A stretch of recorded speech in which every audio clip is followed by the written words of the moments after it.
now that it's just the way it is, and if you would like to have things changed in it, I can help you with that. So the first thing Staircon is asking me when I'm starting a project is I need to have a floor, at least one floor to place a stair in. And you can see it as a layer. In AutoCAD you also have layers, so I need at least one layer to place something in. And this layer is called actually a floor, and this can have a name. So if I call it, for instance, main floor, then it's going to be named main floor. If I didn't call it anything, you would see that it would be called floor 1, floor 2, floor 3, and how many floors that I would like to make. We don't have any limitations in how many floors you would add, but at least I need one to be able to place the stair. The floor height, again, it's just something that I have to fill in to get started.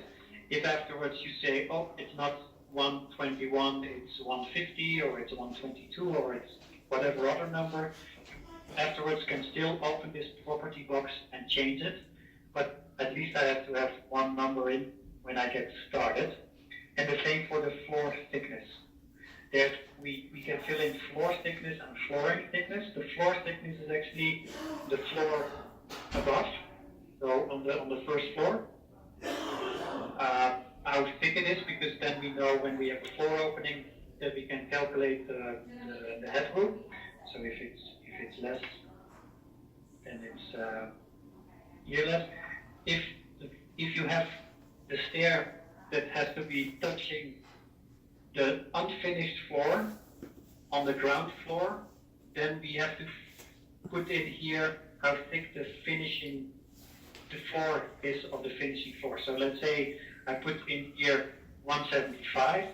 My first rise to my first step is gonna be with 1.75, so 3/4 higher as a rise. Do you understand my point? Yes. Okay, so in this case, if it's from finished floor to finished floor, I wouldn't say anything to flooring thickness. If afterwards you reconsider, oh, I do need that, then again, you can still change it afterwards. It's not that you can always change these things, so it's just to have a specific start. What if, so if I say, yeah. you're in a scenario where you've got 3/4 on the main floor, but at your connection on the second floor, it's 1.5 inches. The finished floor, I mean. Well, if you, let me say, normally we would enter the height of the total finished floor. This is from the height until the total finished floor. The thing is that why we do this is because when you have a thicker or thinner, whatever you have on the second floor, it wouldn't affect any rise in your stair, right? Because you want to have eventually, when you go up, to go to the finished floor. So the reason that we have this extra option for the flooring thickness for the first for down is actually that it will make the first step higher. It will make my stringers going underneath the floor to hit something that is underneath the finished floor. Yeah. Okay, I understand. That's why. Okay. That makes sense. So that's why we always actually think from finished floor to finished floor, but we have an extra value we can add if you want to go underneath the finished floor from where you start with the stair. Okay. It will affect us. This is the main view from Staircon. It's a plan view. We also have an elevation view, we have a 3D view, and we have a production view. Based on whatever you have as a license, so I see here your license is to GD Stairs Incorporated, and you have a Staircon sales license. You can edit in the database, and you can edit export 3D. So what you cannot do is go to the production. So you see here that it's grayed out. So we don't have many options, but when this is grayed out, because you don't have this option in your license. Another option that we have is market pricing. So also this is not yet active. So you see that it's there as a button, but it's out, so you cannot use it at this moment. Sometimes if other things are grayed out, it's just because I didn't do anything yet, so you cannot do something, undo what you didn't do, right? So that's why those things are also grayed out. But okay, so we have this views, plan view, elevation view, 3D view, and those are linked with each other. When we start a project, what I did with the other job, with your example, maybe I copy it. Let me see if I find it. It's been a while since I looked at that. Let me see if I can find it here on my computer. We're just looking for a phone stand. Oh, see if you had a case like my phone has a kickstand on the back.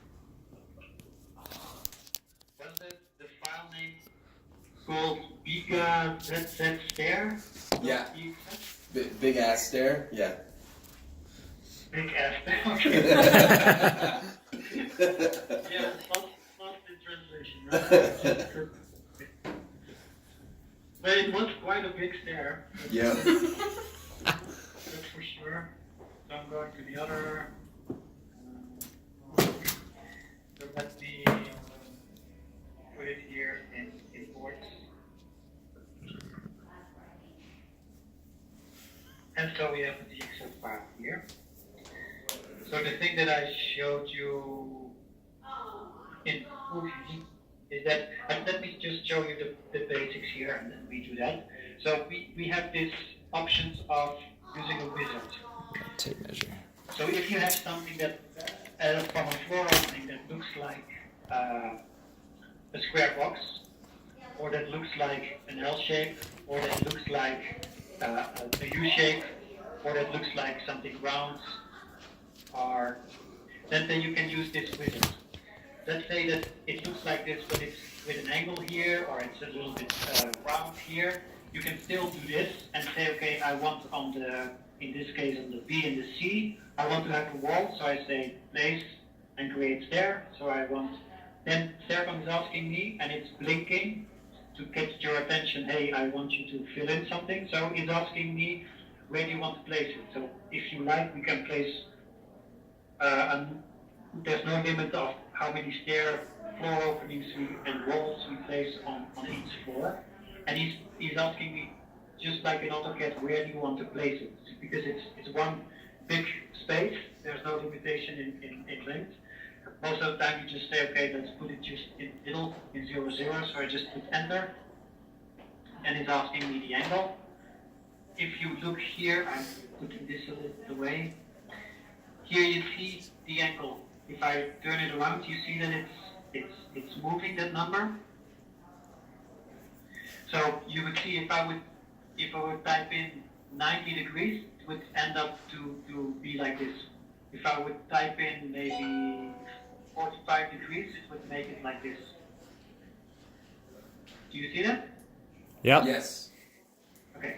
If I would click now with my left mouse button, it would click it in this degree, so in 56.4 degrees. If I just push enter now, so I don't push my left mouse button, but I push enter, then it's gonna take whatever you write here. So standard it says 180. If I type in another number, it's gonna do that. And 180, if you see here, if I approximately put it like this, you see this will be 180. So if I just push enter, it will put it horizontal. So if for some reason you want to put it in a specific angle, you can do that. Most likely you want to have it horizontal because then you have the most of your screen that you can use. The next thing is asking me where do you want to attach this stair to the floor opening. So I just say, okay, here's my floor opening, so I click on it. And then it pops up this action, say create stair.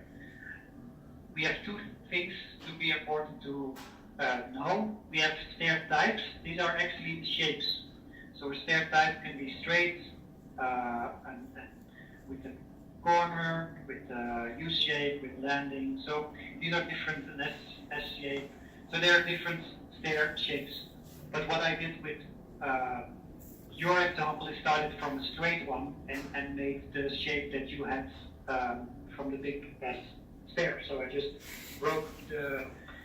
Oh no, I I use the function that we recognize the stringers based on the lines, but I could do the same with putting in the straight stair. I could show you with this one, and break wherever I want these stringers, and then make it in different radiuses, and then you see that it will change like that.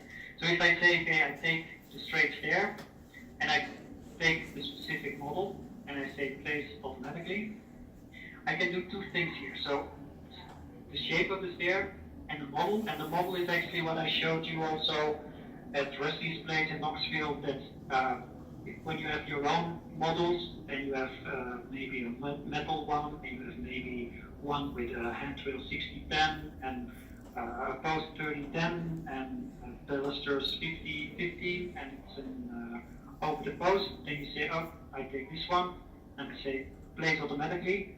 If I don't fill in a run, it's going to take by default the length of my floor opening, or whatever I fill in here. If I make 160, it's going to make 160 long.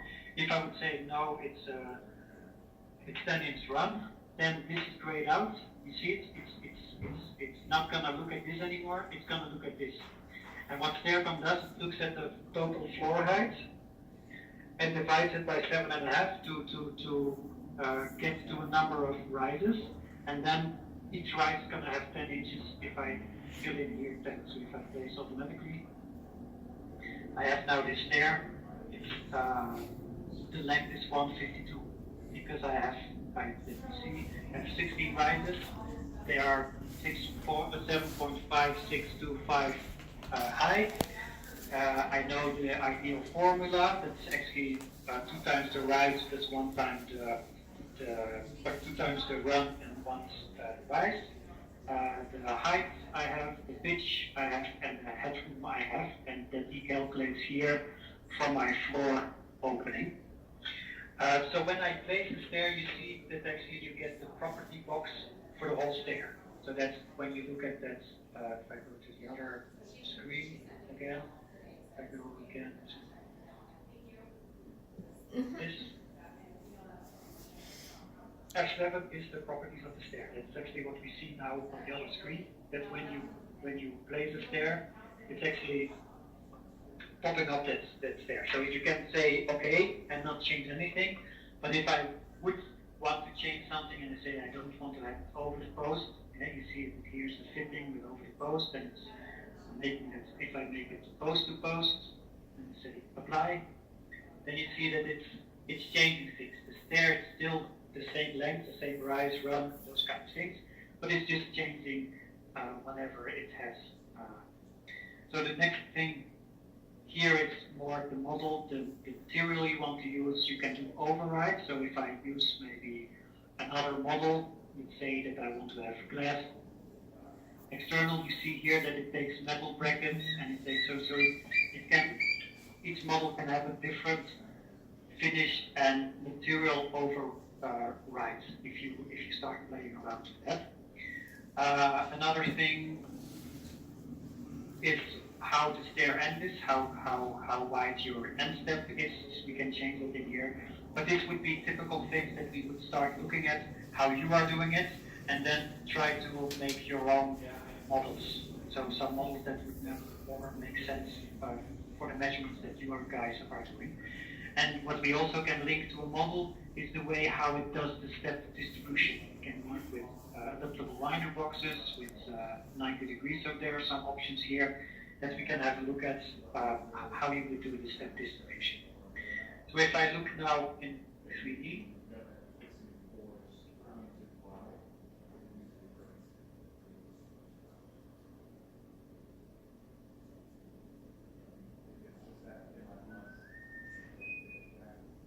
it might be when you are looking at the 3D yourself and not anymore on TeamViewer that it might be a little bit faster, because TeamViewer seems sometimes to make it a little bit less fast. So here you see if I go again and I want to click on something, even if I'm in the 3D view or in the elevation view, I always can double click on an item and change that item and everything that is linked to it. If I want, I can also split the windows. So all the windows, if you see here, are different windows that are active. So I can go from window to window, or I can also say split vertically. Now I have them next to each other. I can zoom out. These are my zooming things. So I say zoom out and zoom out. Zooming, I can also scroll. So if I do now with my mouse scrolling, then you see that I go in and out. And if I click on my middle mouse button and I hold it, then I'm panning. You see, I pan to a different location.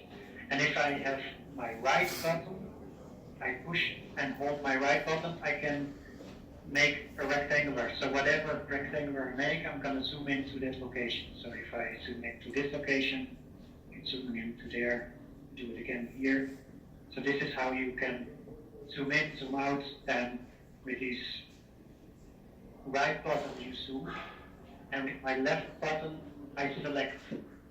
And if I select now with my left button and I make this square from top to bottom, you see that this box is not a dash line but a solid line.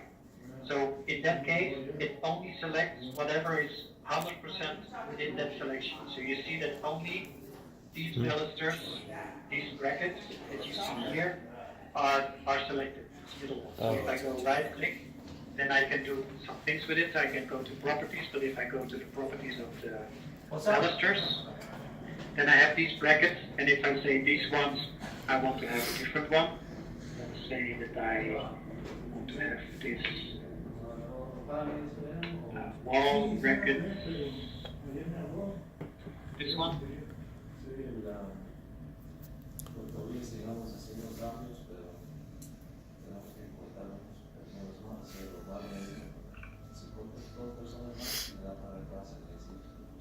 You see that here is another bracket now, in this one? Yes. So I can also select it here. So it all depends in which side you are. But again, most like, so the 3D is going to be faster if you have a good graphic card. And yeah, unfortunately, also with using TeamViewer, sometimes it slows it down. For some reason, it takes also some space from thinking from the computer. So as you can see, I can double click on anything in any view. So if I zoom in now in plan view and I double click on this, I have the same box. It's my brackets. But if I click on another part, I get the properties of that part. So if I zoom out again, if I would select now, zoom in here, and I select only these steps, you see that if I select from bottom to top, it's a dash line, and now everything that is also just a little bit within that selection, it's also selected. So all these triggers are now selected. If I would do the selection like this, only the threads and these balusters are selected because they are 100% fitting in that box that I just put around it. So if I would do that and go to selection, right click properties, I can move them perpendicular, I can rotate them. If I go to properties of this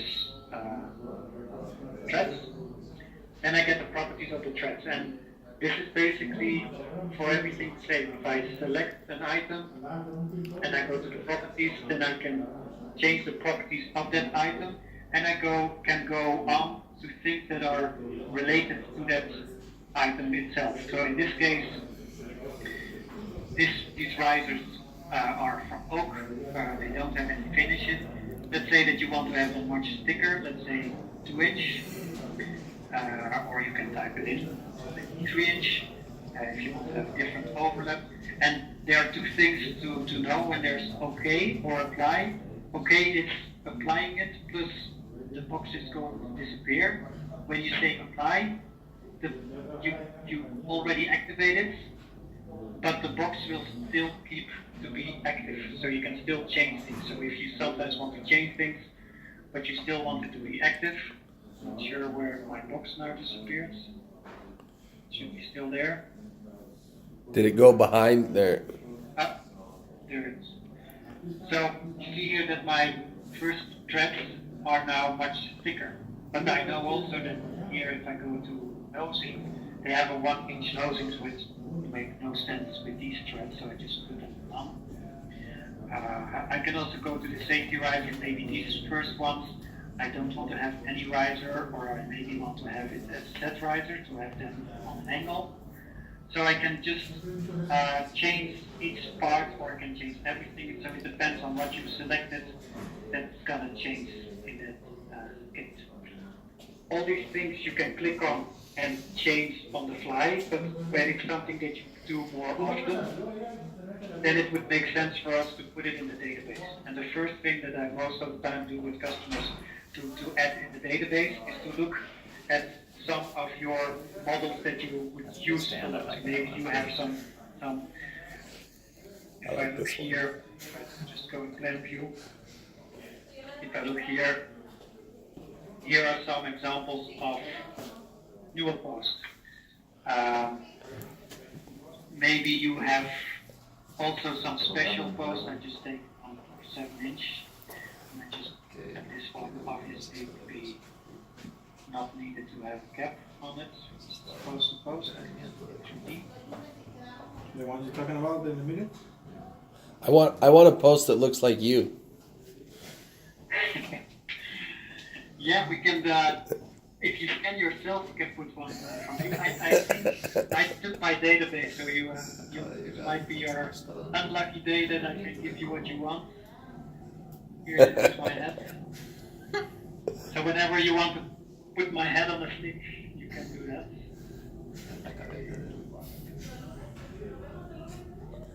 But you can have also, you have these applications on your phone that you can scan things. So as long as you have an STL file, you can put that in.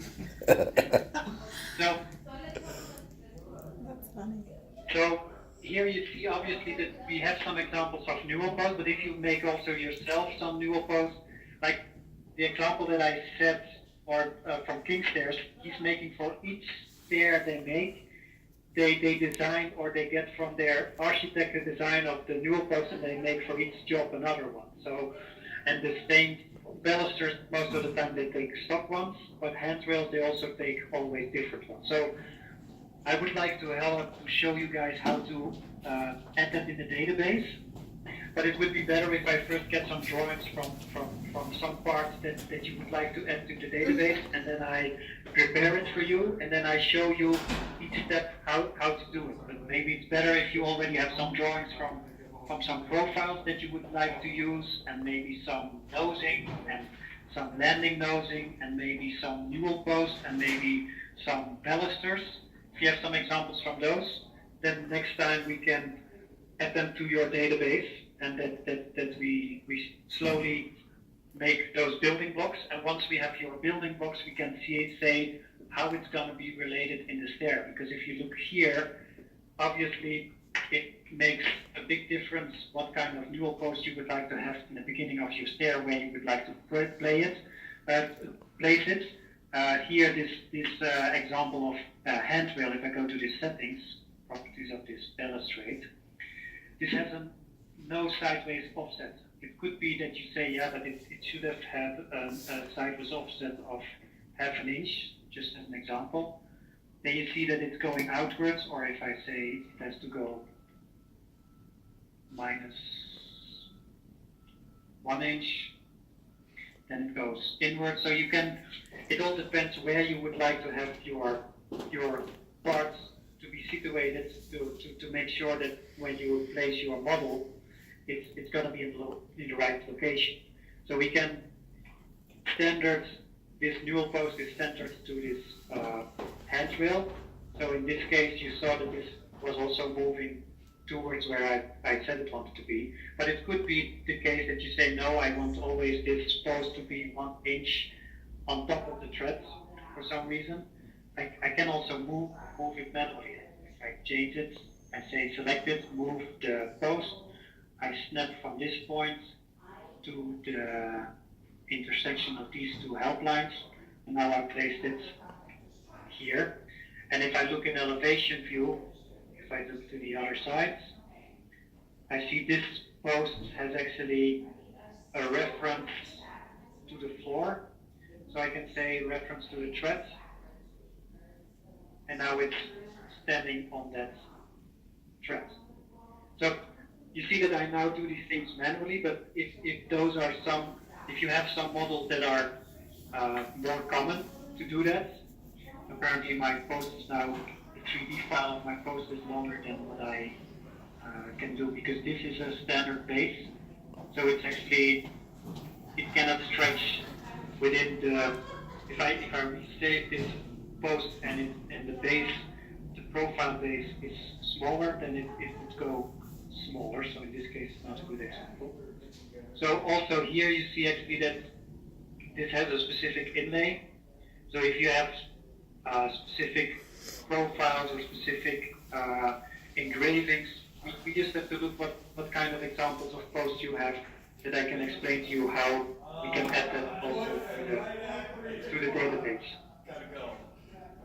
So those are the things that we have to take each step at a time to make sure that we enter some of your standard things. And the first thing would be to know what kind of newer posts would you like to use, what kind of handrails you would like to use, what kind of balusters, and maybe also what kind of landing nosing. If I look here and then put in here landing nosing, floor opening, and you see that I have here some examples, but most likely yours are maybe a little bit longer or thicker or a different radius. So also these we have to put in here to be able to start playing around with it. Do you have already some examples of balusters and newer posts and those kind of things that you would like to use? Well, most of our, as far as a newel post, we're using steel tubing, so it's more likely than not you could input a 1.5-inch mission baluster, and it would look the same as what our steel tubing does. And then as far as actual balusters, most of what we're doing is horizontal bars. I know I've seen you with a couple horizontal examples before, but yes.